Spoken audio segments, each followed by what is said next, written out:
नमस्ते। भारत की ताकत देखकर चीन भौंचक्का है।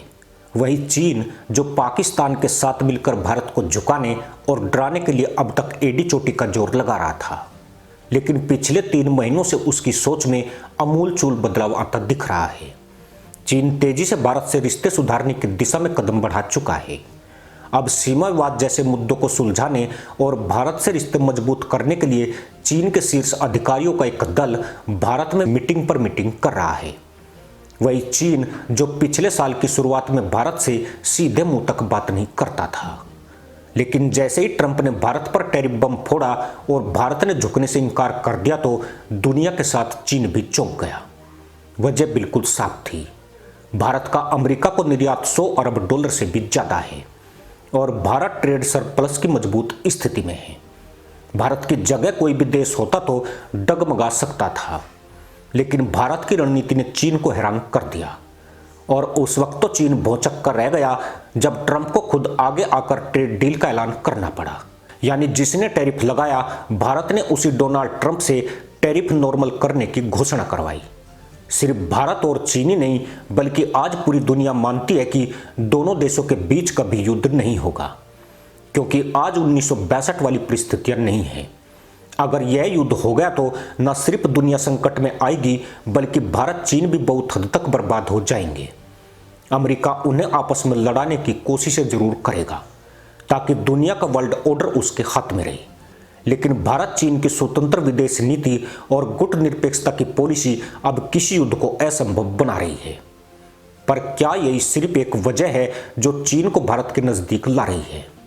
सबसे बड़ा सवाल यह भी है कि क्या भारत को अस्थिर करने के लिए चीन अब पाकिस्तान का इस्तेमाल भारत के खिलाफ करना छोड़ेगा?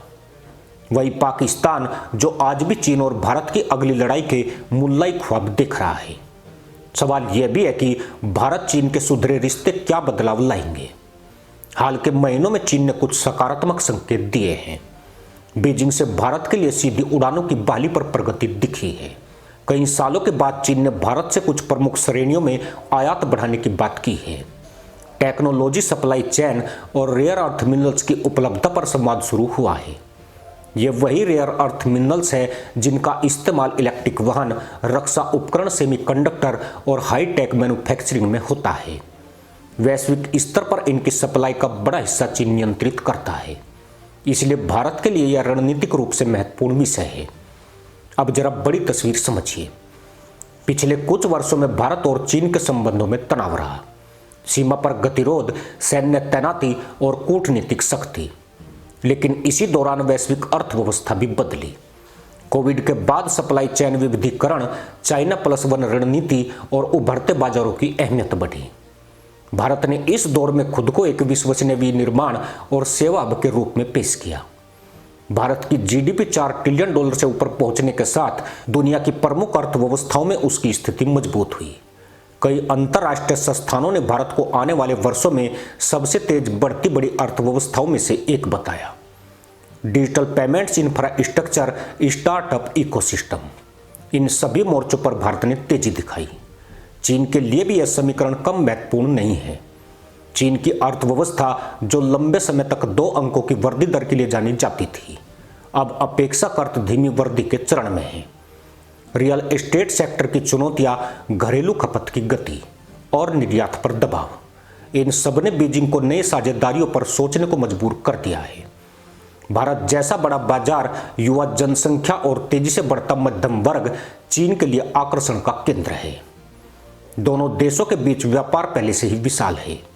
द्विपक्षीय व्यापार $100 अरब से अधिक के स्तर पर रहा है। हालांकि इसमें भारत का व्यापार घाटा एक चिंता का विषय है।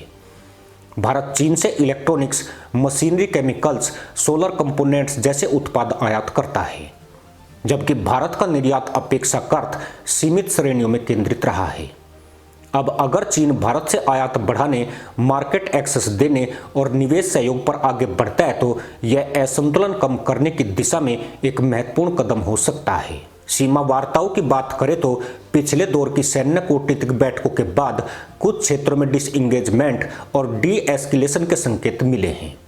हॉटलाइन, कोर कमांडर स्तर की बातचीत और वर्किंग मैकेनिज्म, इन सभी चैनलों के जरिए संवाद जारी रहा। यह दिखाता है कि दोनों पक्ष तनाव प्रबंधन को प्राथमिकता दे रहे हैं।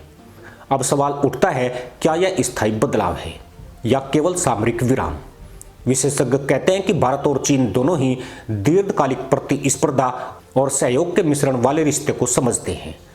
Technology, Indo Pacific, global governance, इन मुद्दों पर मतभेद रहेंगे, लेकिन व्यापार, जलवायु परिवर्तन, बहुपक्षीय संस्थाओं में सुधार जैसे विषयों पर सहयोग की गुंजाइश भी बनी रहेगी। पाकिस्तान के संदर्भ में तस्वीर और दिलचस्प हो जाती है। चीन पाकिस्तान आर्थिक गलियारा यानी CPEC चीन की बेल्ट एंड रोड पहल का प्रमुख प्रोजेक्ट है।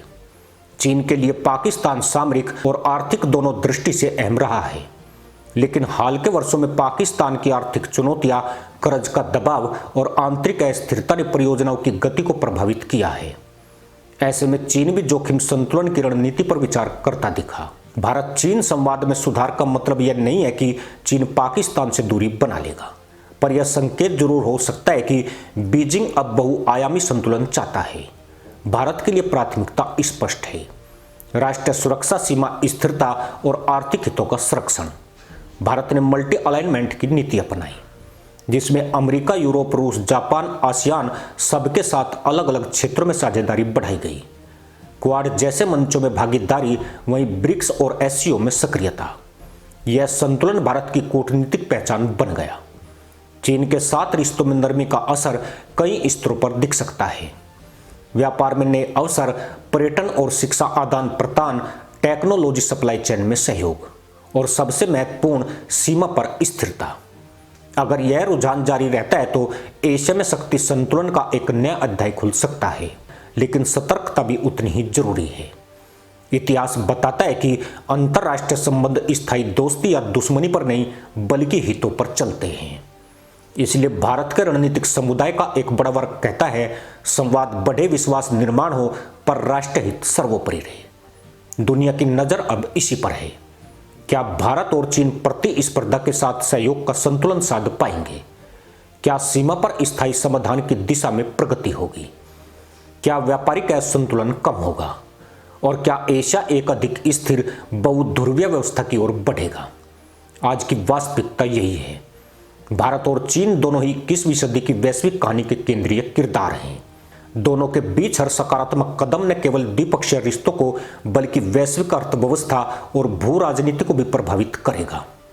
आने वाले महीनों में होने वाली बैठकों, समझौतों और संयुक्त वक्तव्यों पर दुनिया की नजरें टिकी रहेगी, क्योंकि यह केवल दो देशों की कहानी नहीं है, बल्कि एशिया और विश्व व्यवस्था के भविष्य की दिशा तय करने वाला समीकरण है।